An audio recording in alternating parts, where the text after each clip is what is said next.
በፈተና ያልወደቀ ጽናት ገዳሙ ረዳት የለውም። የመዚያው እንደተቀበሉ የዚያው ወዲቄ ነው ያለው አለና አንድ ዳቤ ለአራት ነው ምላጭ እየሆነ ነው የሚቆነን። የምግብ ችግር አለ፣ የአልባሳት ችግር አለ፣ የንዋየ ቅድሳት ችግር አለ። አሁን እኛ በጣም ችግር ውስጥ ወድቀናል። የውሃ እጥረትም አለ።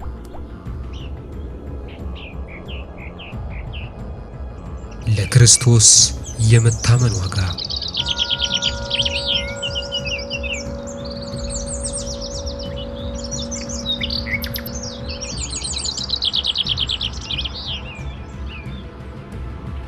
ፈተና በበዛበት ኦርቶዶክሳዊ ሕይወት ወድቆ መነሳት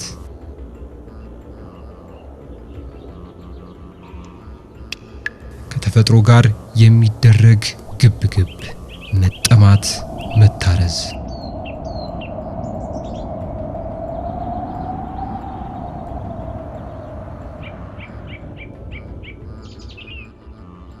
ቦታው ደግሞ በጣም ብርዳማ ስለሆነ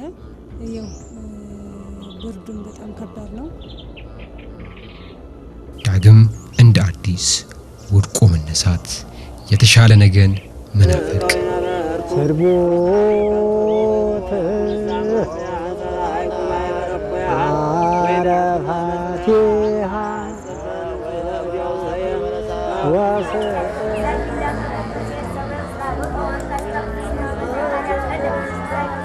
ወዳጅ እያጫወተ በሚሸኝ መልክዓ ምድር ታጅበን የሺህ ዓመታት ታሪክ ፍለጋን መንገድ ጀምረናል።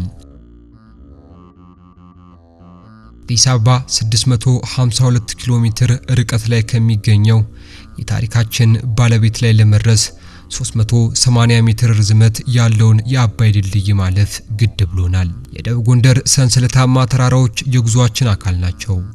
የጎንደር ነገስታት ማዕከል ሆና ባገለገለችው የብናት ወረዳ ጉናጉና ቀበሌ የሚገኘው 1000 ዓመታትን የሚጠጋ ዕድሜን የዘለቀው ራማ ቅዱስ ገብርኤል ዘማህደረ ክርስቶስ አንድነት ገዳም ደግሞ የጉዟችን መዳረሻ ነው።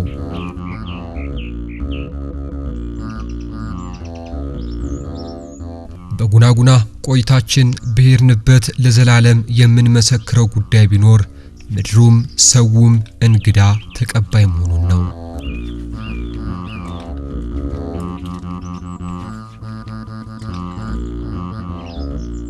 12ኛው መቶ ክፍለ ዘመን ታሪክ ጎልቶ በሚታይበት በዚህ ስፍራ የምንኩስና ሕይወት ከመንፈሳዊ ሴቱ ጋር ተደምሮ ከነሙላቱ ይፈሳል።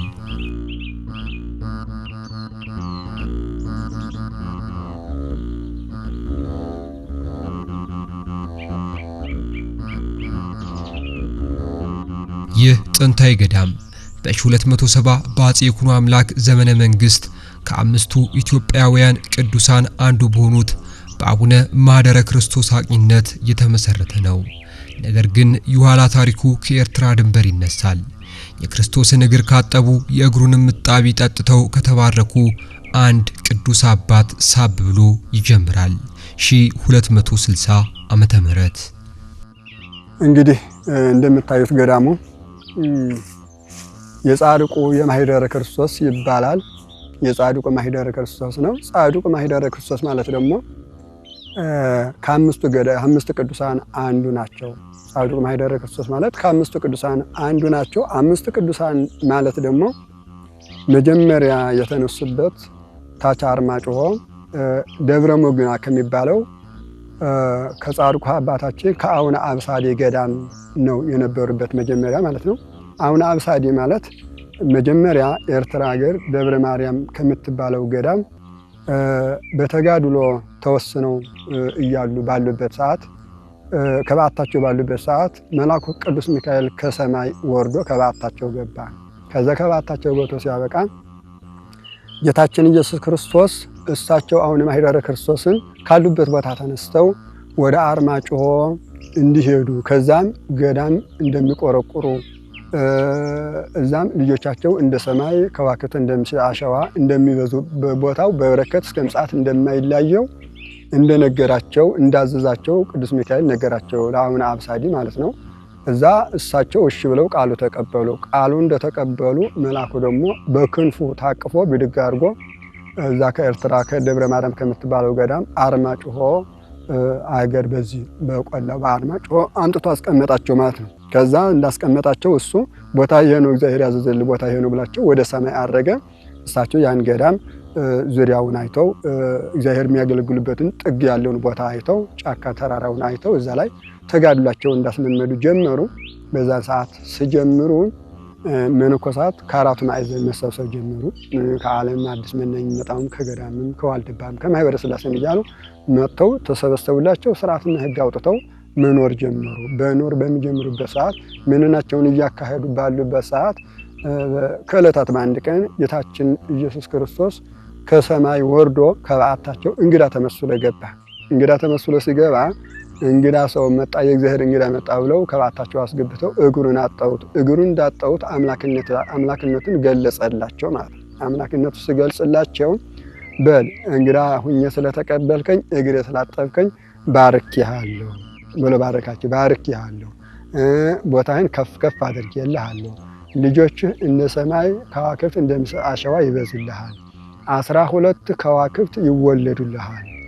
ከፍ ከፍ ያሉ ቅዱሳን ማለት ነው። እንግዲህ እንደነሱ ያሉ በእግራቸው የሚኖሩ ቅዱሳን ይወለዱልሃል፣ ቦታው በበረከት እስከ ምጽአት አልለየውም ብሎ ባርኳቸው ቃል ኪዳን ሰጥቷቸው ወደ ሰማይ አረገ። በዛን ሰዓት እሳቸው ይህን ቃል ኪዳን ተቀብለው ራታቸው ሆነው ፈጣሪያቸው እያመሰገኑ እንዳሉ እነዚህ 12 ቅዱሳን ከየቦታው በፈቃድ እግዚአብሔር ተሰበሰቡ። ከዛ ተሰብስበው ከእሳቸው ጋር እያገለገሉ ከእሳቸው ስር እያገለገሉ መኖር ጀመሩ። መኖር በሚጀምሩበት ሰዓት እነዚህ 12 ከዋክብት የተባሉት ስማቸው አቡነ ማኅደረ ክርስቶስ፣ አቡነ አካለ ክርስቶስ፣ አቡነ ከናፈረ ክርስቶስ፣ አቡነ ህላዌ ክርስቶስ፣ አቡነ መቅደሰ ክርስቶስ፣ አቡነ ብርሃነ ክርስቶስ፣ አቡነ ንጉሠ ክርስቶስ፣ አቡነ እደ ክርስቶስ፣ አቡነ መዝራዕተ ክርስቶስ እየተባሉ በዚህ በክርስቶስ መነሻው ስማቸው ሌላ ቢሆንም መጨረሻው ክርስቶስ እየሆነ እየመጣ 12 ቅዱሳን ናቸውና እነዛ ሆነው እነዛ 12 ቅዱሳን ጻድቁን እግዚአብሔርን እያገለገሉ ለጻድቁ እየታዘዙ በሚቀመጡበት ሰዓት በመንፈስ ቅዱስ ቀስቃሽነት እነዚህ 5 ቅዱሳን ከነዚህ ከ12ቱ እነዚህ 5ቱ አቡነ ማኅደረ ክርስቶስና አቡነ ህላዌ ክርስቶስ፣ ከናፈረ ክርስቶስ፣ መቅደሰ ክርስቶስ፣ አካለ ክርስቶስ ተነስተው ጉዞ ወደ ደቡብ ጎንደር መጓዝ ጀመሩ ማለት ነው። ቅዱስ አባታችን አቡነ አብሳዲ በራእይ ተገልጾላቸው በትንቢት ተነግሯቸው ነበር። ትንቢት ደርሶላቸውም 5ቱ ቅዱሳን ከደብረ ሞጊና ተነስተው ወደ ደቡብ ጎንደር ጉዞ ጀመሩ።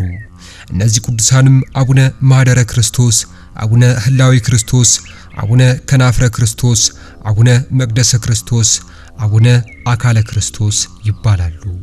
እነዚህ ቅዱሳንም አምደ ብርሃን እየመራቸው አምስተኛ ገዳም ከሚባለው ከተራራ ጫፍ ላይ ደርሰው ጸሎተ ማርያም ቢደግሙ እመቤታችን ተገልጻ የሁላቸውንም ማረፊያ ቦታ ገለጸችላቸው። በዚህም ለአቡነ ማኅደረ ክርስቶስ ጉናጉና ጊዮርጊስ ይደርሳቸዋል። ጉናጉና ጊዮርጊስ አሁን ላይ ስሙ ተቀይሮ ራማ ቅዱስ ገብርኤል ዘማኅደረ ክርስቶስ አንድነት ገዳም ተብሏል። ምድረ በዳ የነበረ ነውና ባዶ ጫካ የነበረ ነው። አምስተኛ ገዳም ማለት ነው። ከዛ አምስተኛ የራሱ ስሙ ከአምስቱ ገዳም አምስተኛው ይሄ ነው ተብሎ እንደሚነገር ማለት ነው። አምስተኛ ማለት ከአምስቱ ገዳም አምስተኛው ይሄ ነው ማለት ነው። የስሙ ትርጓሜ አምስተኛ አምስቱ ቅዱሳን ያረፉበት ማለት ነውና እዛ ላይ ጫፉ ላይ ተራራው ላይ እንዳረፉ ዛሬ እነሱ ያረፉበት ምዕራፈ ቅዱሳን እየተባለ ይጠራል ማለት ነውና ጸሎት ወደ እግዚአብሔር አቀረቡ። ጸሎት በሚያቀርቡበት ሰዓት ቅድስት ድንግል እመቤታችን ድንግል ማርያም ተገለጸችላቸው። ሚካኤልና ገብርኤል አስከተላ ተገለጸችላቸው። በዛን ሰዓት ቦታቸውን አመለከተቻቸው። የአምስቱ ቅዱሳን ሁሉ ቦታቸውን አመለከታቻቸው። አቡነ ህላዌ ክርስቶስና ከናፍረ ክርስቶስ እዛው አምስተኛ ከተባለው ዛሬ አምስተኛ ተብሎ ከተሰየመው እንደሆነ ቦታቸው፣ አቡነ ማኅደረ ክርስቶስ እዚህ ጉናጉና ጊዮርጊስ የሚባል ዛሬ በስከሳቸው ወዲህ የተሰየመ ጉናጉና ጊዮርጊስ ተብሎ ማለት ነው። አቡነ መቅደሰ ክርስቶስ ደግሞ ሰይኮ ኪዳነ ምሕረት በዚህ በሰሜን ደቡብ እንደሆነ፣ አቡነ አካለ ክርስቶስ ደግሞ ጋይንት ውስጥ ዘጓ ከሚባለው ገዳም እንደሆነ ነግራቸው እሷ በክብር አረገች። ከዛ ሁሉም ወደ ተነገራቸው መሰረት በመንፈስ ቅዱስ መሪነት ሲጓዙ ጻድቁ አባታችን አቡነ ማኅደረ ክርስቶስ በመልአኩ በቅዱስ ገብርኤል መሪነት እዚህ ገዳም እዚህ ማነው አሁን እዚህ ደረሱ፣ ጉናጉና ደረሱ ማለት ነው። ከዛ ጉናጉና ሲደርሱ የመጀመሪያው ገዳም በስተጀርባ ነው ያለ። እዚህ ተራራው ነው የለየው ነው አንድ ነው እንጂ የለየው አንድ ነው። እዚህ ተራራ ላይ ወጥተው 4 ማዕዘን ባረኩት። ይሄንን ማጥበራ ይሄን ለወደፊቱ ገዳም እንደሚሆን በመንፈስ ቅዱስ ስላወቁ ያኛው ነባሩ ነው እሳቸው ገና የሚገቡበት ነው። ለማንኛውም ብለው 4 ማዕዘን ባረኩት። ባርከው ሲያወቁ ከታች ወርደው ጥግ ይዘው ዋሻ ይዘው ምንናቸውን ጀመሩ። ምንናቸውን በሚጀምርበት ሰዓት አሁንም የቅዱሳን ስርዓት እንትናቸው ያው ፈለጋቸው ነውና መነኮሳት መሰብሰብ ጀመሩላቸው ማለት ነው። እንግዲህ ልክ አውራ እንትን የምትል ሁሉ አውራውን ካረፈበት ሁሉ ሌሎቹ እንደሚሰበሰብ ሁሉ እዛ መነኮሳት ተሰበሰቡላቸው። ሲሰበሰቡላቸው ስርዓት አውጥተው ሕግና መተዳደሪያ አውጥተው ገዳሙን በ1270 በአፄ ይኩኖ አምላክ ይሄን ጉናጉና ጊዮርጊስ የሚባለው ጽላቱ የቅዱስ ጊዮርጊስ ጽላት አስገብተው መሰረቱት ማለት ነው። በ1270 ማለት ነው። ገዳሙን ቆረቆርት ጉናጉና ጊዮርጊስ ተብሎ የተሰየመው ዘአቡነ ማኅደረ ክርስቶስ የሚባለው በ1270 ቆረቆሩት ማለት ነው። ከዛ እንደዛ ሆነው ምንናቸውን በጾም በጸሎት በትካሄ ሌሊት ተወስነው በሚኖርበት ሰዓት ልክ በ1350 ደግሞ የእሳቸው ማረፊያ ስለደረሰ በመንፈስ ቅዱስ ማረፊያቸው ሰዓት እንደደረሰ በመንፈስ ቅዱስ ስላወቁ ልጆቻቸውን ሰብስበው መክረው አስተምረው ወደፊቱ በሰማዕትነት እንደሚያርፉ ገዳሙ እንደሚፈታ ከተወሰነ ጊዜ በኋላ ቆይቶ ደግሞ ዙሮ እንደሚቆረቆር ዙሮ እንደሚመሰረት ልክ እንደፊት እንደነበረ ያው በዝማሬ በማህሌት በምስጋና አጅበው ወደ ቤተ መቅደስ አገቧቸው ማለት ነው። ወደ ቤተ መቅደስ ጉናጉና ጊዮርጊስ አሁን ቤተ ክርስቲያን ካለበት ከነባሩ ገዳም ማለት ነው። እዛ አስገቧቸው። እነሱ እንዳስገቧቸው ልክ እንደ አባታቸው እንዳስተማሯቸው ያው ምንናቸውን ወደፊት ቀጠሉ። የራማ ቅዱስ ገብርኤል ዘማኅደረ ክርስቶስ አንድነት ገዳም በውስጡ ታሪክ አኑሯል። ዕውቀት፣ እምነት፣ ጸሎት ከረጅም ዘመን የሀገር ታሪክ ጋር ብሎም ከተፈጥሮ ጋር ታርቀው የሚኖርበት ቅዱስ ስፍራ ነው።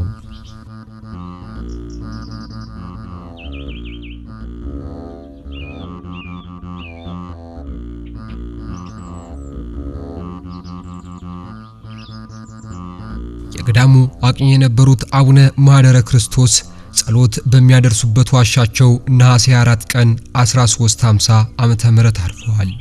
ነገር ግን ከሞታቸው በፊት ትንቢት ተናግረው እንደነበረና ለትንቢታቸው መፈጸም ማስረጃው በ15ኛው መቶ ክፍለ ዘመን ግራኝ አህመድ ከገዳሙ ገብቶ ልዩ ስሙ ጉድበር ከሚባለው ቦታ ላይ 500 መነኮሳትን አርዶ ቤተክርስቲያኑን አቃጥሎ እንደነበረ የገዳሙ የታሪክ ጥራዞች ይናገራሉ።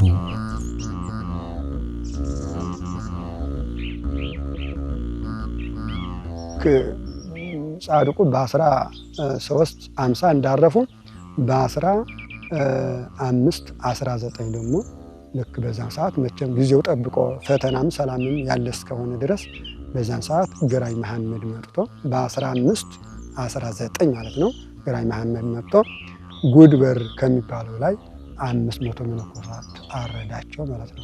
ጻድቁም ትንቢት ተናግረው ነበረ። ያው 500 መነኮሳት ታረዱ። ቤተክርስቲያኑ ተቃጠለ፣ ቅርሱ ተቃጠለ፣ አውረ ወደመ ማለት ነው። በዛ ላይ ግን መቼም እግዚአብሔር መከራ ቢደርስም ደግሞ ተአምር መስራት ታይተውና በዛ ሰዓት ቤተክርስቲያን በሚቃጠልበት ሰዓት ግን መንበሩ ከነጽላቱ ወጥቶ ሰውየው ግራኝ መሐመድ ከሄደ በኋላ መንበሩ አቃጥሎ ከሄደ በኋላ ቤተክርስቲያን ተቃጥሎ ለህብረተሰቡ መጥቶ በሚያይበት ሰዓት መንበሩ ከነጽላቱ ወጥቶ አውደ ምሕረት ላይ በገዛ ራሱ ወጥቶ ማለት ነው ወጥቶ አውደ ምሕረት ላይ ቆሞ ተገኘ። ጽላቱ ሰማዕቱን ቅዱስ ጊዮርጊስን ይዞ ማለት ነው። እና በዛን ሰዓት ቤተክርስቲያኑ ተቃጠለ፣ መነኮሳቱ ታረዱ። የታረደው ታረደ፣ የተሰደደው ተሰደደ። በዛን ሰዓት ገዳሙ ተፈታ ማለት ነው። ይፈታል ዝሎ ይቆረቆራል ብለው ትንቢት እንደተናገሩት መሰረት ጻድቁ እንደተናገሩት ተፈታ። ከዛን ሰዓት ጀምሮ በህብረተሰቡ እጅ ገባ ማለት ነው። በህብረተሰቡ እጅ ገባ፣ በዓለማዊ እጅ ገባ። ይዘውት ሲገለገሉበት ኖሮ ልክ ገዳሙ ሲፈታ ደግሞ ርስት ጉልቱም አብሮ ተወሰደ ማለት ነው። እንግዲህ እርሻው ምናምን እንግዲህ ከዚህ ጉድበር ከዚህ ደግሞ እምነት አካባቢ ነው የሚለውና ያን ሁሉ እርሻው በህብረተሰቡ በዓለማዊ እጅ ተወሰደ። ባዶ ጫካ ብቻ ነው ተቀመጠ ህብረተሰቡ ማለት። ከዛ ገዳሙን ጫካውንም ገዳሙን እንትን ለማለት መንግስት ሲያስጠብቀው ቆይቷል። ገዳሙን ማለት ነው። ገዳሙንና ገዳሙም ህልውናው እንዳለ ሆኖ ያው በህብረተሰቡ ቢገባም ቅርሱን እንትን ማነው ቤተክርስቲያኑንና ጫካው እንዳይበሉ ብሎ ገዳሙ ህልውና ጫካ ከጠፋ ገዳሙ ህልውና ጠፋ ማለት ነውና ምንም እንትን ቢሆን እንኳን በእግዚአብሔር ባወቀው ሰው ባላወቀው እግዚአብሔር ባወቀው ለወደፊት ስለሚቆረቆር ሲያስጠብቀው ቆይተው ልክ በ2014 ዙሮ በእግዚአብሔር ፈቃድ ገዳሙ ተቆረቆረ ይሄኛው ማለት ነው። ያኛው ከህብረተሰቡ ጋር በመወያየት መነኮሳቱ በመወያየት በመስማማት ያኛው እነሱ ስለያዙት እነሱን ላለማስቀየም ከነሱ ጋር ላለማጣላት ምንም ቢሆን ክርስቲያን ስለሆኑ በችግር ጊዜ ተገኝተው ስላቆዩት ያኛውን ደግሞ በዛን ሰዓት ያኛውን ለነሱ እንዳለ እንዲሆን በማድረግ እዚህኛው ቃል ኪዳኑ ካለበት ከዚህ ከጉያው በስተጀርባው እዚሁ ደግሞ ከቃል ኪዳኑ ከዛ ውስጥ ከጥግ ማለት ነው ከነባሩ ቀደም ጥግ ይሄኛው ከህዝቡ ጋር በመስማማት መዋየት በፍቅር ይሄኛው ተቆረቆረ። ያው እንደተቆረቆረ ህብረተሰቡ አብሮ ሲቆረቆር አብሮ እየሰራ አብሮ እየረዳ ያለው ነገር በጉልበት ሌላ ባይረዳም ሁሉ በጉልበት እቺ መቃረቢያ ቤተክርስቲያን ተሰራች። በዛን ሰዓት ቅድም እንዳሳዩኋችሁ ያለችውን የተረፈችውን ከቃጠሎ የተረፈችውን በፈቃድ እግዚአብሔር እነዛ ብራና መጻሕፍቶችን ቅድም ያሳዩኋችሁ እነሱን አምጥቶ ሰጣ። እነሱ ያው እስከ በ2014 ጀምሮ እስካሁን ድረስ ገዳሙ ይገለገልባቸዋል። ለ800 ዓመት ያስቆጠሩ ናቸው ከፊት ግን ከዛን ሰዓት ጀምሮ ደግሞ 4 ዓመት ደግሞ ገዳሙ እየተገለገለባቸው ይገኛል።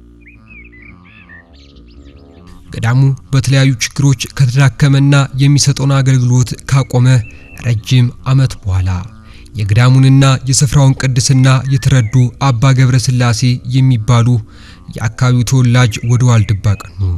ለዋልድባ አባቶችም የስፍራውን የቀደመ ታሪክ ቢነግሯቸው ስፍራው ወደ ቀደመ ክብሩ መመለስ አለበት በማለት ከዋልድባ 2 መነኮሳት ወደ አካባቢው ተላኩ። የመጣሁት በመጀመሪያ የዚህ አካባቢው ተወላጅ የነበሩ አባ ገብረ ሥላሴ የሚባሉ አባት ወደ ዋልድባ በመምጣት ይህን ገዳም ይህን ጫካውን ዛፍ ንጉስ የሚባለውን ይህን ቦታ በጥንታዊ ስሙ ዛፍ ንጉስ ይባላልና ይሄ ቦታ ወደ ጥንተ ነገር ወደ ጥንት ታሪኩ መመለስ አለበት በማለት አባቶችን አነጋገሩ። አባቶች ደግሞ ሱባኤ ገብተው ከእግዚአብሔር ባገኙት ምላሽ እኛን ሄደን እንሰራ እኔንና ማሆይ ወለተ ኪዳንን አባቶች አዘዙን። እሺ ብለንና ጸሎተ ማርያም አስደግመን መጣን። እንደመጣን ከዚህ ከጫካው ነው ከቤተክርስቲያን አንድ ቀብር ቤት ሰጡን ጊዮርጊስ ቤተክርስቲያን ላይ። ከዛ መመላለሱ ምኑ ሁሉ ነገር አልመቸን ሲል ዝም ብለን እዚቹ ጫካዋ ላይ እንደ ዳስ ነገር ትክክል አድርገን እዚህ ይዋልን እያደር ሰውን እየለመን ከዛ ገንዘብም እያሰባሰብ ጫካውን አስመንጥረን ህዳር 22 ቀን ነው መመንጠር የተጀመረው። ከህዳር 22 እስከ አብይ ጾም እስከሚገደፍ እስከ ሚያዝያ 22 ባለው አጠናቀን ሚያዝያ 22 ቀን ምርቃን ሆኖ ያታወተ ህጉን ከአቡነ ሚካኤል እጅ ተቀብለን አስገብተናል። ከዛ በኋላ ያው ማህበረ መነኮሳቱ አንዳንድ እያለ እየተሰባሰበ አሁን ከ200 በላይ መነኮሳቶች ነው ያሉ።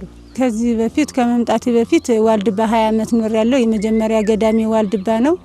ከዚያ በኋላ ከዚህ ከመጣው ግን የገዳሙ መስራች ነኝ እኔ። አሁን ገዳሙ ከተመሰረተ 5 ዓመት ሆኖታል። በፊት ጠፍቶ በግራኛ አመድ ጊዜ ገዳሙ ጠፍቶ ኑሯለኝ። ከዚያ በኋላ ገዳሙ በአካባቢው ህብረተሰብ ሲጠበቅ ገዳሙ ወደ ጥንት እንደሚመጣ ታሪክ እየተነገራቸው ቆይቶ እኛም በፈቃድ እግዚአብሔር ወደዚህ ቦታ ስንመጣ ቦታውን አሳዩና መጀመሪያ አዩታሉና መተናየ ነው። ይው መጀመሪያ እንደገባን በጣም ተቸግረን ነበር። ውሃም በጣም የለውም። ይሁን እንደምታዩት ውሃም በጣም ችግር ስለነበር ከላይ ለማሰራት መጀመሪያ ቦታውን ለማጥናት ይሄን ጫካውን ለመንጠር በጣም ተቸግረን ነበር። መጠለያ ራሱ አልነበረንም። ከህዳር ነው የገባነ 12 ቀን። ከዚያ በኋላ ቤትም አልነበረንም። ከዛፍ ስር ነው የኖርነ። ከዛፍ ስር ተቀመጥነ። ከዚያ በኋላ እንደምታዩት እቺን ቤት ሰራነ። አርዲቶች መጡ። አሁንም መነኛን በየአቅጣጫው ይመጣሉ። ግን ቦታ ስለሌለን ቤት ስለሌለን የቤት ችግር ስላለብን መቀበል አንችልም። እርሻም ስለሌለን ቀለብም ስለሌለ መናኞች ይመጣሉ፣ ተመልሰው ነው የሚሄዱ። ቦታው ጫካ ነው። በጣም ለመናኝ የተመቸ ነው። ጸሎት ለማድረግ አሁን ገዳሙ በጣም በቃ ጫካ ብቻ ስለሆነ የምናይ መቀመጫ ቦታ ነበር። ግን እርሻ ስለሌለን ቀለብ ስለሌለን መጠለያም ቤት ስለሌለ መናኝ በየጊዜው እየመጣ እየተመለሰ ይሄዳል። የቀደመውን የሺህ ዓመታት ታሪክ ወደ እናንተ ሊያቀርብ ስፍራው የከተመው ዝግጅት ክፍል በገዳሙ በሚያየው ነገር ተደንቋል። በገዳሙ መጋቢ በሚሰጠው ትእዛዝ መሰረት ከጸሎት ሰዓት ውጪ ሁሉም በስራ ያሳልፋል። እናቶች ከጭስ ጋር ግብ ግብ ተናንቀው እንጀራ ይጋግራሉ።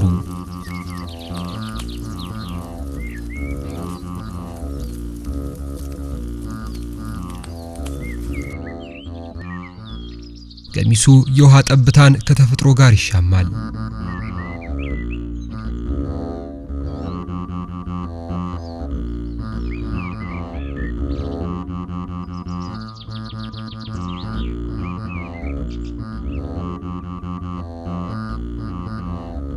አባቶች ቀለም በጥብጠው ብራና ላይ ታሪክ ይከትባሉ።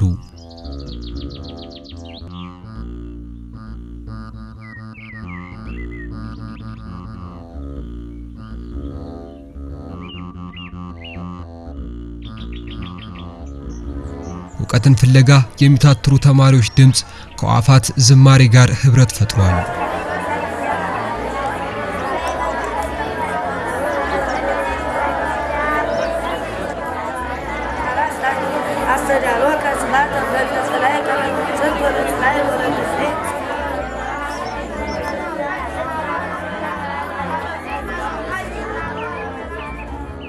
ከወዲያ ወዲህ የሚወረወረው መደወሪያ ሽመናን የገዳሙ የታሪክ አካል አድርጎታል።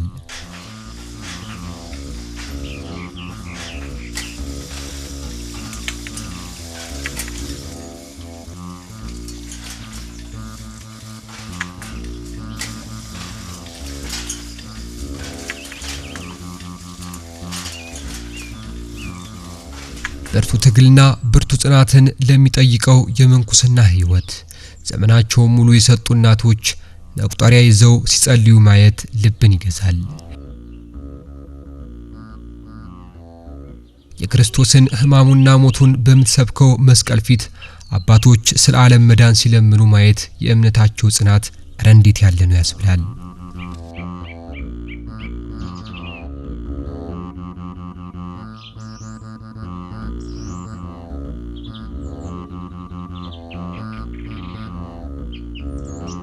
በራማ ቅዱስ ገብርኤል ዘማህደረ ክርስቶስ አንድነት ገዳም የሚረገጡት መንገዶች ሁሉ የታሪክ ሰሌዳ ናቸው።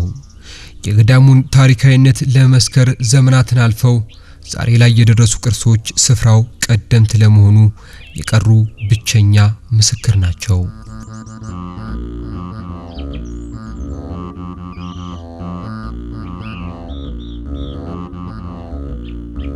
የሁላችሁን ይህንን መጽሐፈ ግብረ ሕማማት ነው። በድሮ በአባቶቻችን የተጻፈ ነው። በብራና የተጻፈ ነው። እንደምታዩት ገዳሙ ሲመሰረት ከዛኛው ከፍተኛው ገዳም ከነባሩ ገዳም ይህን አዲሱ ሲመሰረት ህብረተሰቡ ለዚህ ለአዲሱ ገዳም በ2014 ገዳሙ ሲቆረቆር የተበረከተ ግብረ ሕማማት በሕማማት የሚነበብ የብራና መጽሐፍ ነው። የብራና መጽሐፍ ነው። ይህን ገዳሙ በ1270 ነው የተመሰረተ ገዳሙ ለ800 ዓመት የቆየ ብራና መጽሐፍ ግብረ ሕማማት ይባላል ማለት ነው። በገዳሙ የቆየ ይህን ግብረ ሕማማት ይባላል። ለ800 ዓመት የቆየ ብራና መጽሐፍ ግብረ ሕማማት ነው እንደምታዩት ማለት ነው። ከገዳሙ የተጻፈ በማህደረ ክርስቶስ ጻድቁ እያሉ የተጻፈ በአባቶች የተጻፈ ማለት ነው። ከገዳሙ የቆየ እዚህ ማለት ነው። ይሄን ረጅም የያዘ ማለት ነው። ሌሎችም አሉ ግን መጀመሪያ የተገኘ ነው አብሮ ማለት ነው። ከሌሎች ካሉት መጽሐፍት ጋር ማለት ነው። ወንጌል ነው። ይሄ ወንጌል ነው። 40 ወንጌላውያን ነው። ይሄም ከቅድሙ ጋር አብሮ ተጽፎ ለ800 አብሮ የቆዩ የግዕዝ ወንጌል ያው አባቶች ሲጠቀሙበት የቆዩ ለ800 ዓመት የቆየ የ40 ወንጌላውያን ግዕዝ ወንጌል ነው ማለት ነው። ግዕዝ ወንጌል ነው። በአባቶች የተጻፈ ብራና መጽሐፍ ግዕዝ ወንጌል በግዕዝ ነው። በሚያስፈልግ በቅዳሴ ጊዜ በተለያየ ነገር በአውደ ዓመት ሲሆን የሚነበብ ግዕዝ ወንጌል ነው ማለት ነው። በማህደረ ክርስቶስ ጊዜ የነበሩ አባቶች የጻፉት ነው። የአንድነት መነኮሳቱ ማህበረ ትልልቆች አባቶች የጻፉት ናቸው። በጊዜ የተጻፈ ወንጌል ነው። አገልግሎት ይሰጣል። በቅዳሴ ጊዜ ይነበባል ማለት ነው። በክብረ በዓል ጊዜ ይነበባል። የቀድሞ በሕማማት ሰሙነ ሕማማት የሚነበበው የቅድም ይሄ ደግሞ በቅዳሴ ጊዜ ይነበባል። አበይት በዓላት በመጡ ጊዜ ደግሞ ይነበባል። እንደዚህ ማለት ነው።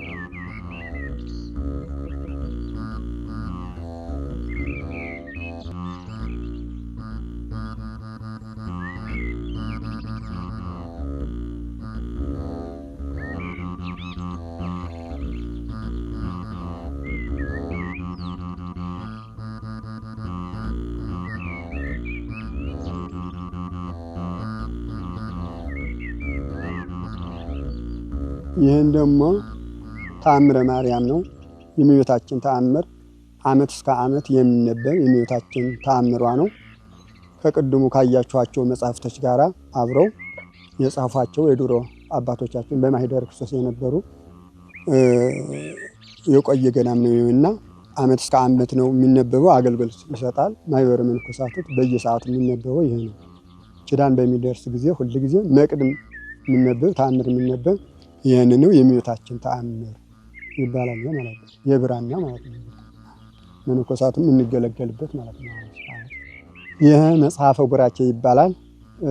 ቤተክርስቲያን አዲስ ቤተክርስቲያን በሚሰራ ሰዓት ቡራኬ በቆሞሱ እየተነበበ ስርዓተ ቡራኬ የሚካሄድበት መጽሐፈ ቡራኬ ይባላል። ይህም ከቅድሞቹ መጽሐፍት ጋር አብሮ እየተጻፈ በድሮ ማኅደረ ክርስቶስ ጻድቁ እያሉ በእሳቸው አዛዥነት ከማኅበረ መነኮሳቱ ባለሙያዎች አባቶች እየጻፉ ሲያስቀምጡት የነበረ ያነበሩ መጽሐፍቶችና አንዱ የራሱ መለያ ስሙ መጽሐፈ ቡራኬ ይባላል። አዲስ ቤተክርስቲያን ቡራኬ ሲደረግበት አጠቃላይ የንዋየ ቅድሳቱ ቡራኬ ምናምን እየተነበበ ስርዓተ ቡራኬ የሚካሄድበት መጽሐፈ ቡራኬ ይባላል።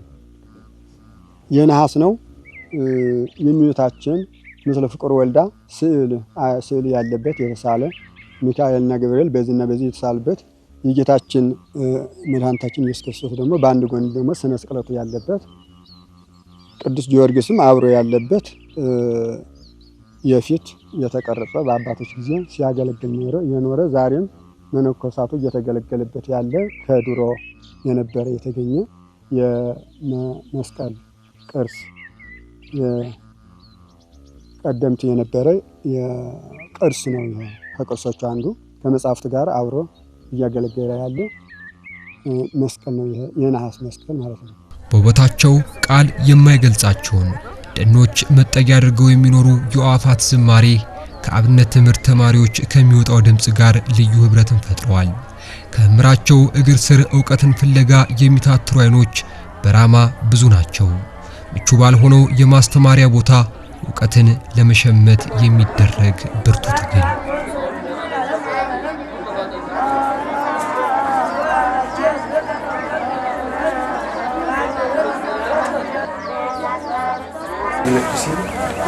ሳልመች በማለቱ ብዙ ተማሪ እስከ 30 እስከ 40 ይመጣና ግማሹ እንኳን ፈልሶ ይሄዳል። አንድ ቀን ሁለት ቀን እንኳን አያድርም። ይኸው እንደምታዩት ምኝተው ራሱ አይመችም። ለዚያ ነው እንጂ እንግዲህ ቦታው በጣም ጥሩ ቦታ ነበርና ከምግብ አኳያ እንኳን ሲታይ ምግብ ለምነው ለመብላት ራሱ ማህበረሰቡ ዝቅ ያለ ቦታ ስለሆነ ከመነኮሳቶቹ ተማሪዎቹ የሚያድሩት እዚህ ላይ ነው። ተማሪዎቹ ያሉት በዚህ ዝም ብሎ የሚያድሩት ይሄ ስሙን ቤት ይባል እንጂ በውጭ የሚያድሩ አሉ። እንዲሁም ከቤቱ ይልቅ በውጭ የሚያድሩ ተማሪ ይመስል ይሄም እንደምታዩት የሳይንስ ራሱ ያስነሳል እየወለደ ይህ ተማሪዎች በእውነቱ ከሆነ እንደ ሌሎቹ አጥቢያ ቤተክርስቲያን ሆነ እንደ ገዳማትም ሆነ ቤት ተሰርቶላቸው በስርዓት ቢማሩ ከዚህ የበለጠ ትውልድ እናፈራለን ብለን እንገምታለን። እና ብዙ አቅርቦት ይጎለናል። በቃ ብዙ ችግር አለ።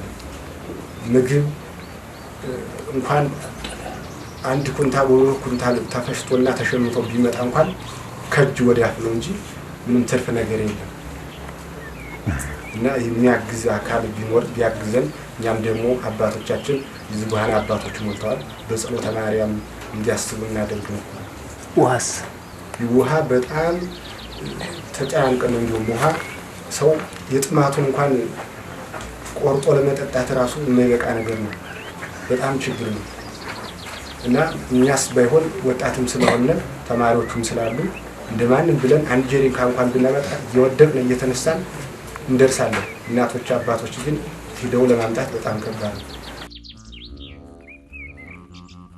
ወደ ራማ ቅዱስ ገብርኤል ቤተክርስቲያን መንገድ ገፍቶት ያደረሰው መነኮሳት በምን አይነት ህይወት ውስጥ እያለፉ እንደሚገኙም ሊገነዘብ ይገባል። የገዳማያኑ ህይወት ፈተና ላይ ነው። የውሃ ጦት ችግራቸው ረጅም ርቀት ተጉዘው ጠብታን ከተፈጥሮ እንዲሻሙ አድርጓቸዋል። ገዳሙ በጫካ የተከበበ በመሆኑ አርሶ መመገብን ናፍቀዋል። አጥንትን ሰንጥቆ በሚገባ ቅዝቃዜ የሚፈተኑ መነኮሳትና ተማሪዎች የብርዱን ቆፈን መቋቋም ከብዷቸዋል።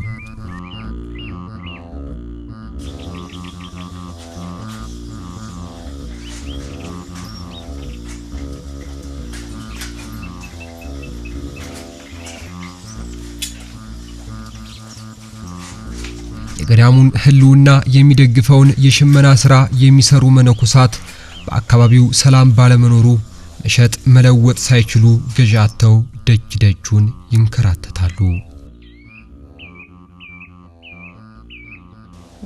የውሃ እጥረትም አለ። ውሃት ከተራራው እግር ስር ከላይ ማለት ነው ወደ 3 ኪሎ ሜትር ርቀት ያለው ውሃ አለ።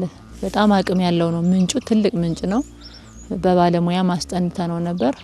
ከ9 ሚሊዮን ብር በላይ ነው የሚጠይቅ ብለውና ባለሙያዎቹ እሱ ውሃ ከላይ ወደዚህ ተጠልፎ ተሰርቶ ቢመጣልን እና ከመንገድ በታች ያለው የግለሰብ መሬት ተገዝቶ ቢሰጠን ያ ውሃ አይደለም ከመጠጥ አልፎ ለመስኖ ትልቅ ልማት ትልቅ ፕሮጀክት ማልማት የሚችል አቅም ያለው ውሃ ስለሆነ ውሃው ቢመጣልን 2-3 ነው ጥቅሙ ማለት ነው። ከዛውጭ ያው እንደምታዩት ቦታው ደግሞ በጣም ቀዝቃዛ ስለሆነ በጣም ብርድ ነው። ያው የልብስ እጥረት አለብን። የመጠለያውን ቢሆን በአንድ መጠለያ ውስጥ 5-6 እየሆን ነው የምንኖር። የመጠለያ እጥረትም በጣም አለብን። ብርድ ያለ ከዛ በላይ ግን ዋናው አንገብጋቢ ነገር ምንድነው? የቤተክርስቲያን ማጥበትና ሰርከ ህብስት ቀለብ በጣም አስቸጋሪ ቀለብና የውሃ ርቀት ውሃዋ በጣም ሩቅ ስለሆነች ውሃ ሊቀዱ ሲወዱ እየተንሸራተቱ ገደል ይገባሉ። ስንት ነገር አለ። በዛ ላይ እንግዲህ እዛ ሄደው ሲቆዩ ያችን እንጭ እያንጨላጨሉ ያችን እንትን ሲሉ የጸሎት ሰዓት ያልፋል። ያ ሲሆን ውስጥ ይፈተናል፣ ህሊናቸው ይጎዳል ማለት ነው። ግን ያችን ውሃ ግን እንግዲህ በበጎ አድራጊ በህዝበ ክርስቲያን ተስፋ ወደዚህ ወደ ገዳሙ ብትመጣልን በሆነ ነገር በጎ መንገድ ተስፋ ብትመጣልን ግን ገዳሙ የሥራው እንትን ጊዜው ይቀንስና በጸሎት ይወሰናል ማለት ነው። እንግዲህ ጸሎቱን ያበዛል። እንግዲህ ውሃ ፍለጋ ጫካ በሚሄድበት ሰዓት እዚችው ላይ ቀዶ ወደ ጸሎቱ በሰዓቱ ይመለሳል ማለት ነውና ቀለብ የለም እርሻ ስለሌለው አሁን መተዳደሪያ ምንድነው? መተዳደሪያችሁ አሁን ስራ ሰራችሁ ያችን ዳቤስ ምን ሰርታችሁ ወላችሁ ነው ማታ የምትቀምሷት ብትሉን ራሱ ማለት ነው።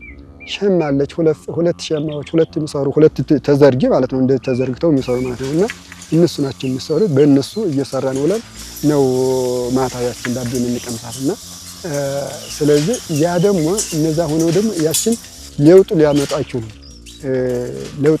አይችሉም።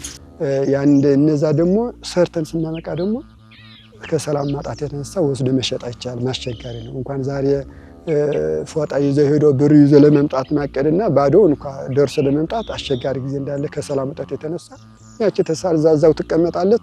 ወረቷ ዙሪያ ሄዶ መገዛት አይችልም። አይኗ ማያት ብቻ ነው ዝም ብሎ ማለት ነውና ምንም ነገር የለም። እንደምታዩት ቦታው አቅም ቢኖረው ወፍጮ ቢተክል አቅም ስለሌለው እንጂ ወፍጮ ቢተክል ህብረተሰቡ የሚያስፈጭ ብዙ ህዝብ አለ። ፍየል እርባታ አቅም ቢኖረው ጫካው ስለሚመች እንትን ማለት መጠቀም ይቻል ነበረ። ከብት እርባታ እንደዚሁ አቅም ቢኖር እንደገና ደግሞ ይሄ የንብ እርባታ ደግሞ ጫካ ስለሆነ አበባ ስላለው አቅም ቢኖር እነን ሁሉ እንትን ማለት ይቻል ነበር ማለት ነው። መጠቀም ይቻል ነበር። አቅም ስለሌለ ግን ዝም ብለን ያው ጫካውን ይዘን አይን እናያለን። ዝም ብለን ያቺ የምትመጣውን እና ያው ሁለት ማራም እናታችን ሁለት ማራም ደርሰው መጥተው ያችን ያው እንትን የምትባለው ያው ቀምሰን ያችን እንግዲህ ስንት ባለሙያ ያለ የእደ ጥበብ ባለሙያ ያላቸው አሉ፣ ወፍጮ የሚችሉ አሉ። ግን እቃው ከሌለ ከምን መጥቶ ይሰራና በዛች ሁለት ማሽን ብቻ ነው የሚሰራና ምንም ነገር መተዳደሪያ የለው ጫካ ብቻ ነው ያለውና መተዳደሪያ የለውም። ስለዚህ እንዳልኳችሁ ይሄንን ሁሉ የነገርኳችሁ በእግዚአብሔር ፈቃድ አገራችን ሰላም ሆኖ እንግዲህ ያለውን ነገር ገዳም ችግሩ ሁሉ ተነግሮ አያልቅም። ግን አንገብጋቢ ይሆን ያልኳችሁ ነገር አሁን የነገርኳችሁ ነው። በጣም የቀለለ ጥረት ከዛ ቤተክርስቲያኗ ከዛ ውሃ ገዳሙ የሚስተዳደረው በሽመና ስራ ነው እና ሽመና ስራውን እደ ጥበቡ ከቦታ ቦታ ተዛዙሮ ስለማይሸጥ በጦርነት ምክንያት ሰላም ስለሌለ በአካባቢው እና በጣም እንቸገራለን። ገዳሙ ደግሞ የእርሻ ቦታ የለውም። የእርሻ ቦታ ስለሌለው ያው በጣም እንቸገራለን። ቀለብ የለንም። ቦታው ደግሞ በጣም ብርዳማ ስለሆነ ያው ብርዱን በጣም ከባድ ነው። ሆም ደግሞ ከ3 ኪሎ ሜትር በላይ ስለሚመጣ በየጊዜው አራዊትና እኛ ተጠባብቀን ስለምንቀዳ ቦታዋን እንትኗን ይዘጓታል እነሱና በጣም እንቸገራለን። አሁን ደግሞ እየደረቀች በጣም ነው የምንቸገር። አሁን እንደውም ከመጣች 3 ቀን ሆኗታል። ያች የው ተጠራቅማ ስለምትወርድ እና በጣም የውሃ ችግር አለብን፣ የቀለብ ችግር አለብን እና አሁን በሆ ደግሞ በተለይ ከአባቶች ይልቅ እናቶች ወጣቶች ስላሉ በጣም ይው ለንጽህና በጣም እንቸገራለን። እናቶችም ሲታመሙ ይው ለማጠብ ልብሳቸውንም ለመቀያየር ይው የውሃ ችግር አለብን እና ይው ህዝበ ክርስቲያኑ ገዳሙን ብዙም አሁን በጦርነት ምክንያት ስለማይመጣ ወደዚህ ገዳሙ የሚረዳን የለም። ገዳሙ አሁን መምጣት ስለማይቻል እና ይሄን ድምጽ የምትሰሙ ሁሉ በውጭም በአገር ውስጥም ያላችሁ እና ለችግራችን እንዲው ደርሳችሁ መፍትሄ እንድትሰጡን በእግዚአብሔር ስም እንጠይቃለን። ገዳሙ እንደምታዩት ቅድም እንደነገርኳችሁ ሀብቱ እንትኑ የርስቱ ጎልቶ በህብረተሰቡ ያው ተወስዶ ስለነበረ መተዳደሪያ የለው፣ በቃ እርሻ የለው፣ ምን የለው። ያው ምንም መነኩሴ በ24 ሰዓት አንድ ጊዜ ቢበላም ቅሎ ያቸው ማታ ዳቤ ቢበላም ቅሎ ያችን ከሌለች ከየት ትምጣ መቃናልና ስለዚህ በእምነቷ እጅ ሩጠው ሄደው 1 ኩንታል ይዘው ይመጣሉ። ያችን አስፈጭተን ለሳምንት ደግሞ በሳምንቷ ደግሞ 1 ኩንታል ይዘው ይመጣሉ። ያው ከእጅ ወዳፍ ይዘው እንደ የወፍ ኖሮ ነው ማለት ነው። የወፍ ኖሮ ማለት ወዳው ለቅሞ ወዳው እንትን እንደምባል ማለት ነው። ምንም ሀብት ማከማቸት ባይገባውም ቅሉ ግን ዞሮ ቢያንስ የተወሰነ ያህል ስለሚያስፈልግ መተዳደሪያ እርሻ የለም፣ መጠለያ በዓት የለም። ያው እንደምታዩት ቀዝቃዛ ነው በጣም ደን ሳይበት ስላለ በጣም እንትን ልምላሜ ስላለው ልክ ውሃ ውስጥ ውሃ ዳር እንዳለ ወንዝ ዳር እንዳለ ነው ቀዝቃዜው። አሁን እንግዲህ ምንም ዳመና የለም እንደምታዩት በጋ ማለት ነው። አሁን ግን እንደዚህ ሆነ ያለው ወጪ እያያችሁት እንግዲህ ማመን ስለሚያመጣ እያያወጭ ዛሬ እንደዚህ ሆነ። በክረምት በጣም አስቸጋሪ ነውና ገዳሙ እርሻ የለንም፣ የእርሻ መሬት የለንም እና በጣም የቀለብ ችግር አለብን። ገዳሙ የሚስተዳደረው በእደ ጥበብ ስራ ስለሆነ ከቦታ ቦታ ተዟዙረን ስለማንሸጥ ገዳሙንም ደግሞ ከሩቅ መጥቶ ለመርዳት ይው መንገዱን በየጊዜው ስለሚዘጋጋ በሰላሙ ጉዳይ እና በጣም የቀለብ ችግር አለብን። የአመት ቀለብ የለንም፣ ቀለብ ችግር አለብን። ዳቢ እንኳን ይው 4 ምላጭ ነው ለማህበር የሚቆነን። አንድ ዳቢ ለ4 ነው ምላጭ እየሆነ ነው የሚቆነን እና በጣም ቀለብ ችግር አለብን። ለአርምሞ ብቻ የተፈጠረ በሚመስለው ዝምታ በነገሰበት በዚህ ተአምራዊ ስፍራ የገቢ ምንጭ የሆነው ሽመና መነኮሳቱ በየቀኑ ቢሰሩም ወደ አካባቢው የሚመጣ ገዢ ምእመን አላገኙም። መነኮሳቱም ሄደው ለመሸጥ ቢጥሩም የሰላሙ ነገር ስጋት ሆኖባቸዋል። ያው ችግራችን ቅድም እንደዘረዘር ነው የምግብ እጥረት አለብን። ውሃውንም እንደዛው እንደተነገረው ልብሱም በተመሳሳይ ነው። ለምን ጫካው አጸዱ ዝም ብሎ ውዘትም ስላለበት አይመነጠርም፣ አይዘራም፣ እርሻ ስለሌለን ለዛ ነው እንግዲህ ለችግርም እየተዳረግን ያለው። በእደ ጥበቡንም መተዳደሪያ ያደረግነው ጫካው ስለማይመነጠር ነው። አጸዱ የተጠበቀ የተወገዘ በመሆኑ ነው። በቁጥር እናቶች ነው የሚበዙ። ብዙ ጊዜ አሁን አባቶች እስከ 60 70 ይደርሳሉ። ደግሞ ይወርድና 20 25 አካባቢ ይመጣሉ። ያ ብዙ ጊዜ በባህሪያቸው አባቶች ቀዝቃዛ ቦታ አይወዱም ይመስለኛል። ይመጣሉ ግን አይጸኑም። በጣም ነው እንትን የሚመጣው ሁሉ ተቀምጦ ጸንቶ ቢሆን ኖሮ አባቶች ብቻቸውን ከ200 ከ300 በላይ ይሆኑ ነበር። ግን እናቶች ነው የሚበዙት በቁጥር። በ2014 ይሄው ገዳሙ ተቆረቆረ። ይሄው አሁን እንደምታዩት ገዳሙ እንግዲህ በመቃረቢያ ነው ያለነው። ቤተክርስቲያኗ ጠባብ ናት። እንኳን ክብረ በዓል ሆነ ቀርቶ እንዲሁ በአዘወት እንኳን ለመናኙ ራሱ ጠባለች ማለት ነው። በጣም እየጠበበች እንግዲህ ቦታው እንደምታዩት በጣም ደስ ይላል። አሰረምነና ስላለው ጫካ ስለሆነ አንበሳና የዶር አውሬና መነኩሴ ደግሞ ጫካ ይወዳል በጣም ማለት ነው። ተሰውሮ እግዚአብሔር ፈጣሪ የሚያገለግልበት ጫካ ስለሚወድ መነኮሳት እንዳለ ነው የሚመጣ። አቅም ስለሌለ እየተባለ ነው መነኮሳት እንዳለ ነው ያለው። ብዛት መነኮሳት ቢያንስ ወደ 200 አካባቢ ነው የሚሆነውና ለዛውም አቅም ስለሌለ በቃ እየተባለ ነው እንጂ ከገዳሙ ከደህንነቱ ደን ከመሆኑ የተነሳ መነኮሳት መናንያን ደን ስለሚወድ ከዛ አንፃር በቃ ቆዩ እየተባለ ነው እንጂ ለመምጣት እንትን መነኮሳው ስፍር ቁጥር የለውምና በዚህ በኩል በጣም እየተጨነቅነ ጠባብ ስለሆነች እያፈሰሰች ነው። ወጀቤ በክረምት ሲመታው ጭቃው እንትን የተለጠፈው ጭቃ ስለሚለቅ ነው አሁን ዝምንቶ ተገርፋ አሁን ቀለም የተቀባች እንጂ ያው በአይን ማየት ማመን ያመጣል ተብሏልና እንደምትታየው ስለሆነ ያው በጣም ነው የምታጨናነን። በክብረ በዓል ከውጭ ነው የምናቆረው። ከቆራው ብዛት የተነሳ ቀድሰን ከውጭ ወተን ነው የውስጥን ጨርሰን ቆራቢ ከውጭ ወተን ነው እንደገና ደግሞ ከውጭ ያለ ብዛት ስላለ ስለሚኖር ከአራት ማዕዘን ስለሚመጣ ከውጭ ነው የምናቆረውና በክረምት በነሐሴ በሐምሌ ገብርኤል ግን ዝናብ እየመታን ነው የምናቆረው ማለት ነው። ዛሬ ፀሐይ ስለሆነ ከውጭ ብናቆርበውም ችግር የለውም ፀሐይ ስለሆነ፣ በሐምሌ ግን ዝናብ እየመታን ከውጭ ሆነን ህዝቡ እንግዲህ የመጣበት ዓላማ ስለሆነ ግዴታ የስጋ ሆዶም ክብር ገብቶ ልቆረብ ካለ ሳይቆረብ መመለስ ስለሌለበት ግዴታ ደረጃዋ ብቅ ብለን ወጀብ እየመታን እናቆርበዋለን ማለትና ጥበት ስላላት የእንጨት ስለሆነች አገልግሎት የላትም። ነገ ነው እንግዲህ ወደ አንድ ቆን ብላ የሆነ ነገር የምትሆን ማለት ነውና ይሄ እንድንሰራለን በጥብቅ እንግዲህ ቤተክርስቲያን የሚረዱ ለበጎ አድራጎት ሁሉ በትትና ይሄን እርዳታ እንዲደረግ ሰፊውን እንዲሰራለን በትትና እንጠይቃለን።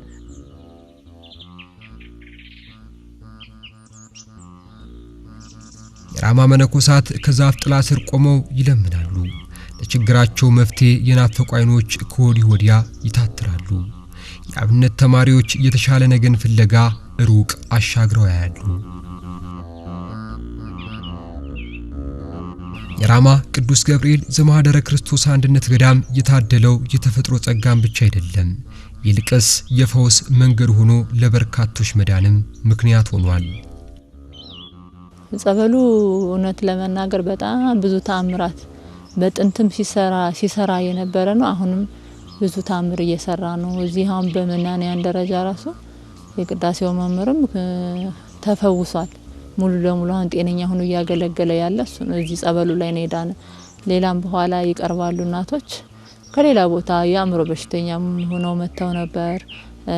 እንደዚህ ጨጓራ ምንም የተለያየ በሽታ እሱን ሁሉ አሁን ተፈውሰው ሙሉ ጤነኛ ሆነው እያገለገሉ ነው የሚገኘው እና ጸበሉ ምንም ጥያቄ የለውም። ተአምረኛና በጣም ትልቅ ጸበል ነው። በጣም በሽተኛ ነበርኩ፣ ታማሚ ነበርኩኝ ከምንም በላይ ማለት ነው። ግን እግዚአብሔር ይመስገን ከዚህ ከቦታ ከመጣው 3 አመት ሆኖኛል። ስለዚህ በሌላ ቦታ ጸበል ምንም እያልኩ ሳር ነበር የቆየው። አሁን ከዚህ ቦታ በመምጣት እግዚአብሔር ይመስገን ተፈውሼ ለዚህ በቅቼ እግዚአብሔር ይመስገን አሁን ሸማ እየሰራው እግዚአብሔር ይመስገን ተፈውሼ በዚህ ቦታ እኖራለሁ።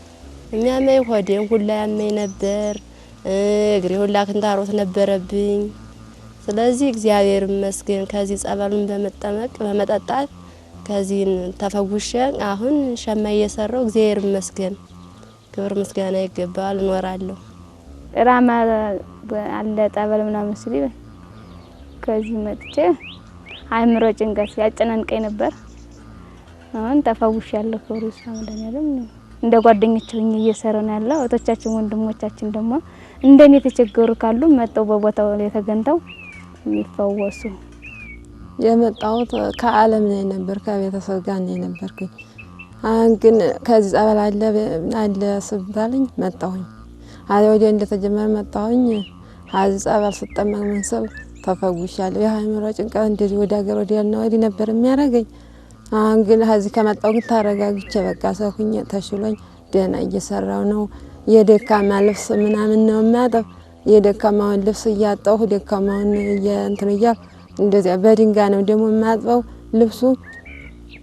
አሁን ግን ማጠቢያ እቃ ምናምን ካለ የሚረዱን ከሆነ የእቃ ማጠቢያን ቢረዱን ጥሩ ነው። ውሃው ደግሞ ችግር ስላለበት ከላይም እንትኑ ጉድጓድ ችግር አለበት። ውሃውንም ቢያስተካክሉልን ጥሩ ነው።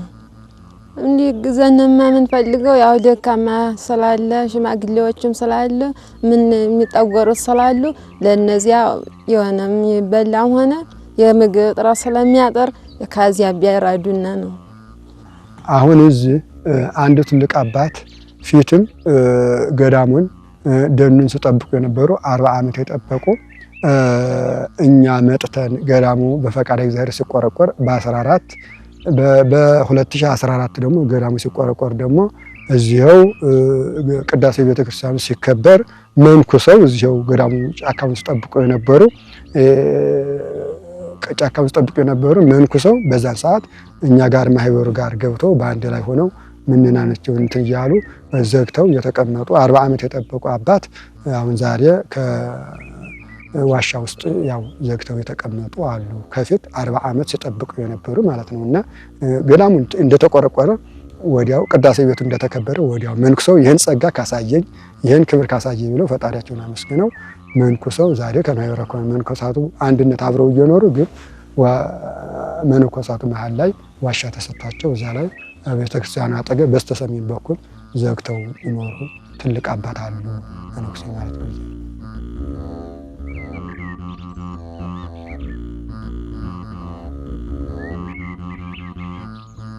ይህን ገዳም መደገፍ ሃይማኖታዊ ግዴታ የመወጣት ጉዳይ ብቻ አይደለም። ታሪክን፣ ተፈጥሮን፣ የኋላ መንፈሳዊ ማንነት ስሪትን ወደ ቀጣይ ትውልድ የማሻገር ጉዳይ እንጂ።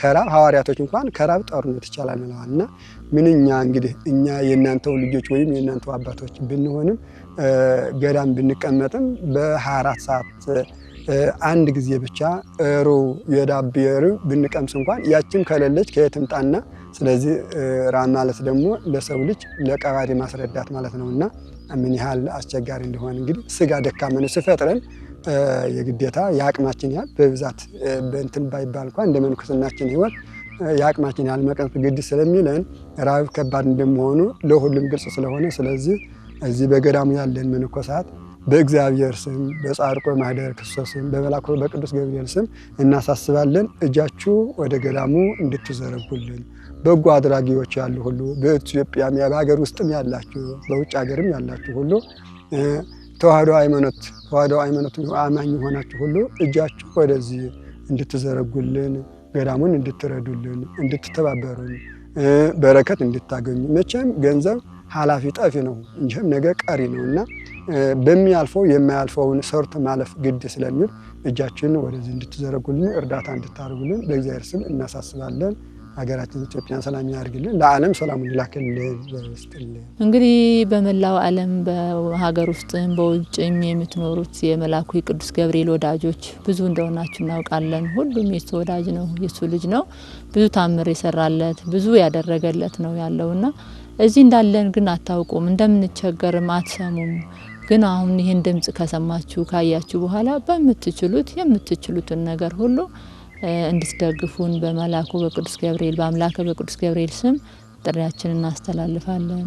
አሁን ገዳሙ ወይ እርሻ የለው ወይ ምን የለም።